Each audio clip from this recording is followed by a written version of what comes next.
Hi, good evening, folks. In this video, we're going to take a look at Sam Reinhart, his career numbers. He is RFA this summer, so we have to look at this. Coming up.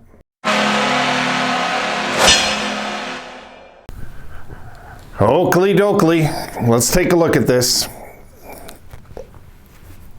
All right. As I mentioned, Sam's going to be RFA this summer. All right. So this is his last hurdle, he figures, before he can go unrestricted one day. Should be happening soon enough, unless we lock him in, and we're going to talk about that. So this is his numbers so far in his career. He's turning 26 on November 6th, folks. So he's kind of, if he's not in his prime years now, he's damn close. Let's put it that way. And again, RFA. So let's take a look at the career and see how we feel about it, because we can't do any more stupid contracts. I think we all know that.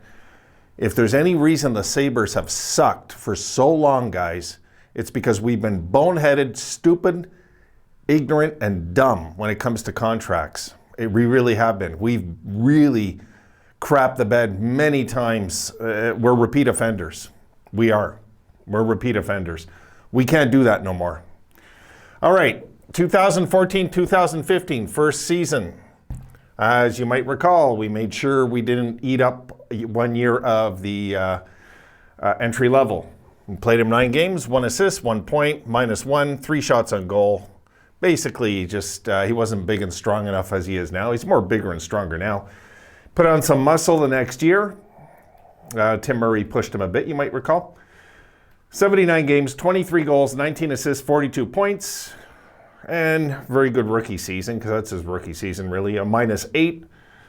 And shots on goal, 165 for a 13.9 shooting percentage. I put that also. The shots on goal, the shooting percentage. I want to go over also.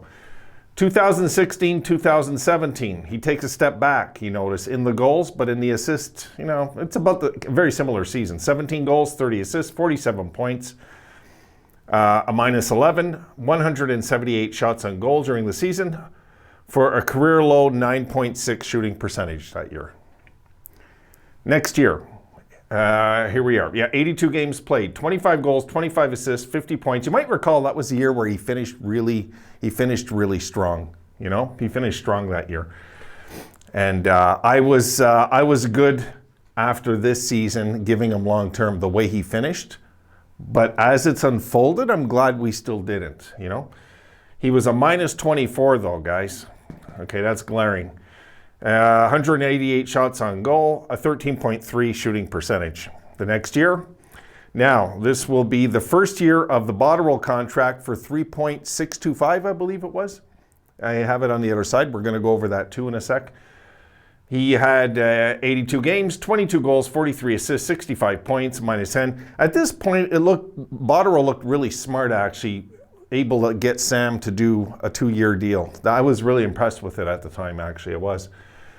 So let's go again. 22, 43, 65 points, -10, 180 shots on goal, 12.2 shooting percentage. And COVID season number 1, 69 games, 22 goals, 28 assists, 50 points, -15, 144 shots on goal for, at this point, a career high 15.3 shooting percentage.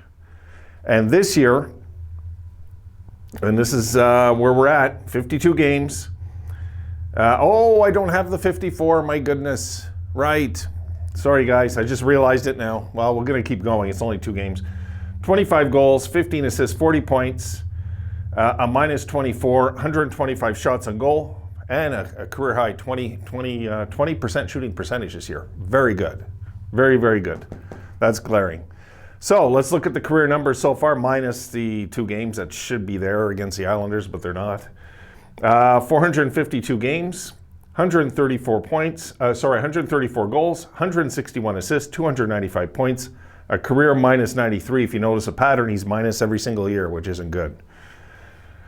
983 career shots on goal for a 13.6 shooting percentage.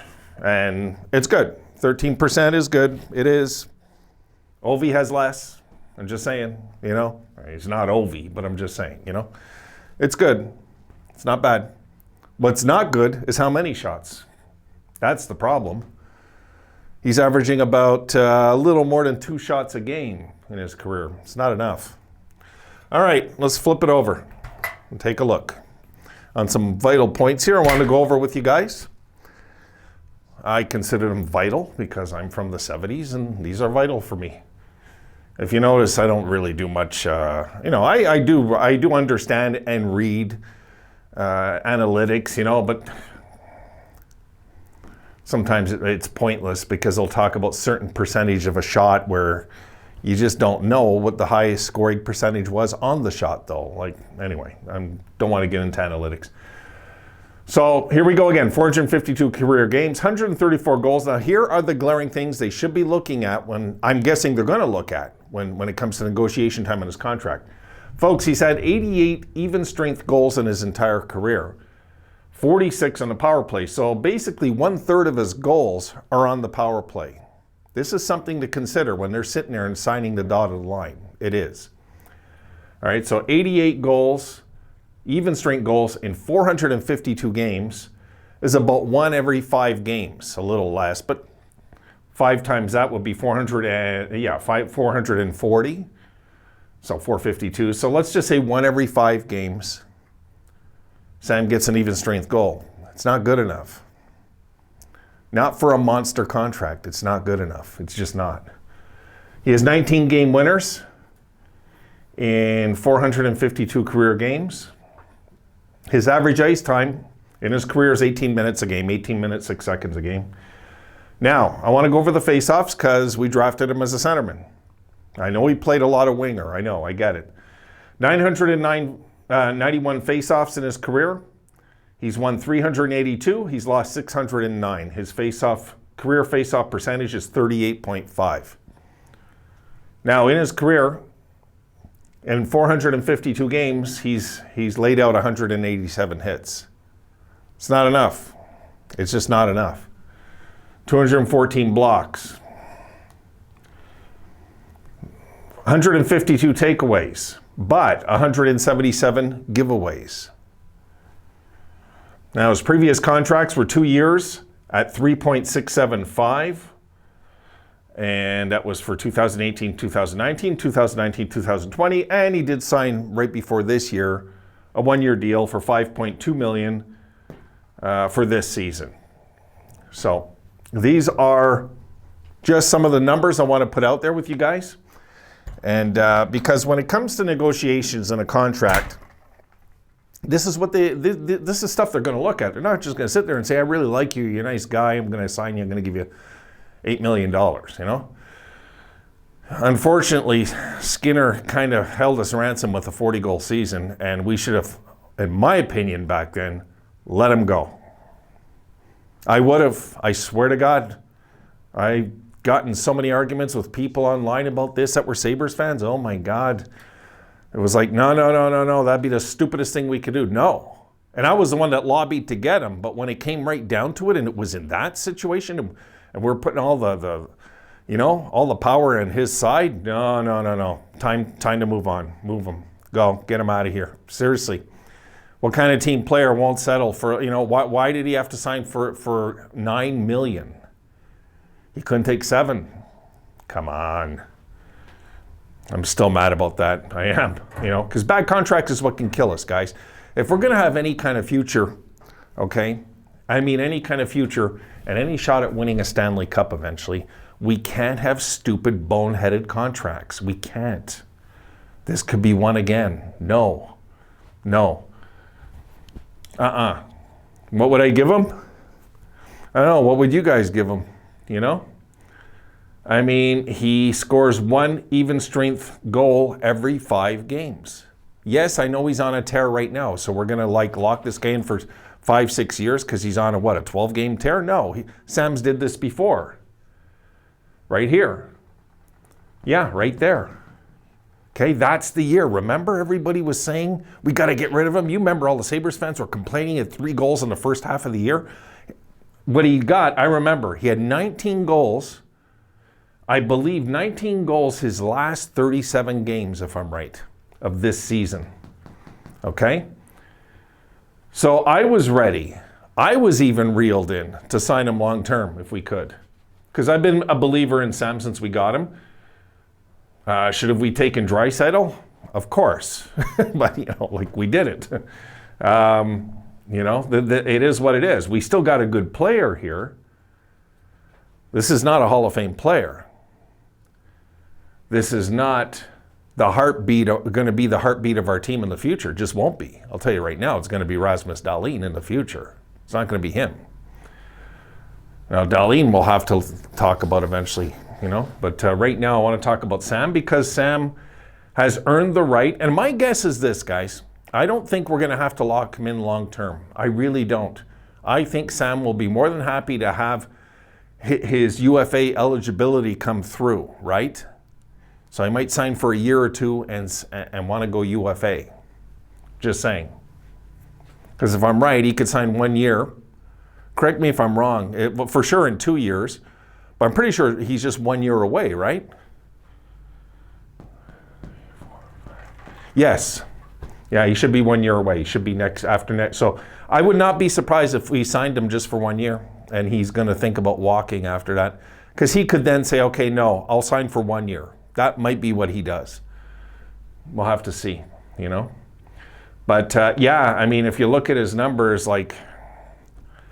again, 88 career goals in 452 games, 134, I get it. I know, I should be counting power play, of course, but we've been a pretty good power play team for years. I know we collapsed last year, but, I don't know, guys. What do you think? I would say I would not want to go more than 4 years with anybody. Anybody, including Dahlin right now. No more getting fished in. No more getting baited. Nobody getting hurt. We got to start protecting ourselves when it comes to contracts. We do. Look, Dahlin's probably a sure thing. We probably could lock him in long term. I'm pretty sure Dahlin's going to be the real deal. Very sure, actually. So maybe Dahlin is one week. He's the only one. Nobody else. Honestly, nobody else, guys. Even Cousins, not yet. No, it's not time for Cousins. But I'm saying when it comes time, we'll know by then, right? We'll know. But I would say never again. I hope the rest of my life, I never see the Sabres give more than 5 years in a contract again, ever. Ever. 8-year deals are just boneheaded and stupid. It really is. You can't predict 8 years down the line what somebody's going to do. 5 years is long term. It is. Think of it. People say it's not that long. Have you ever done 5 years in jail? I'm just asking. Does it sound long now? Think about it. No, I didn't do 5 years in prison. I'm just saying. So, yeah, this is kind of where I'm at with it. I don't want to go more than 4 years with anybody except maybe Dahlin. That's it. That's how I feel. And I would go honestly with Sam, because he sometimes shuts on and off, which I don't like. I would go 3 years, and I would go 3 years. I even think he's making too much now, to be honest. He might have had, maybe not, maybe no, but look, his assist is at a career low. Take a look. Yes, I know it's 52 games. I get it. But still, he's a veteran. He should have more than this. We'll see. We'll see if that picks up next year. But no, I would go with Sam. I would go 4 years, 22 million. Yeah. I wouldn't go any higher. And some of you aren't going to agree with that. And say it's probably too much or it's too low. It's not too low, I'll tell you that. And the only reason I would say 5.5 is because he's giving us 4 years. You got it? He's giving us 4 years. He's giving us basically 3 years of his UFA, of his career. And 5.5 million for what this brings, to me, is fair. What Sam brings, 5.5 million is fair. That's kind of where I'm at. Okay, folks, I'm going to stop it there. You guys let me know what you think, because I don't know, I sure as hell don't want to lock him in for 7-8 million a year. No. Then trade him. No, please. No more dumb contracts. Oh my God. I honestly, folks, I'm at that point. I can take 3 more losing seasons before I can take one more stupid contract. That's kind of where this fan is at. I cannot take any more dumb contracts. It drives me nuts. Nothing bothers me worse all year. It stresses me when I look at, when I go on Cap Friendly and I look and I see Okposo there and I see Skinner. It just stresses me, honestly. And yeah, I believe Skinner can get out of this, but he's not going to this year. There's no more games left, right? So, if Skinner next year doesn't snap out of it, we got to figure something out. We got to trade him. And like one of you said, it was a great idea. Retain some salary and trade him. What else can we do? Seriously, what else can we do? We can't keep going on these bad contracts. We can't. It's going to hurt all the kids in the future and their chances, because we have guys that were greedy and signed for way too much, and it hurts us now, you see? So it was a stupid, boneheaded move, anyway, I'm going to get angry. So let's leave it there. All right, guys, I'm gonna kill the video there, because I'm gonna get frustrated with this stuff if I start thinking of those other contracts. All right, you'd let me know what you think. I say even $5 million a year. Yeah, 5. I don't even like 5.5. I don't. No, 5. But that means he would take a pay cut, right? I don't know. We'll have to wait and see. Okay, folks, you have a good one. I'll talk to you soon.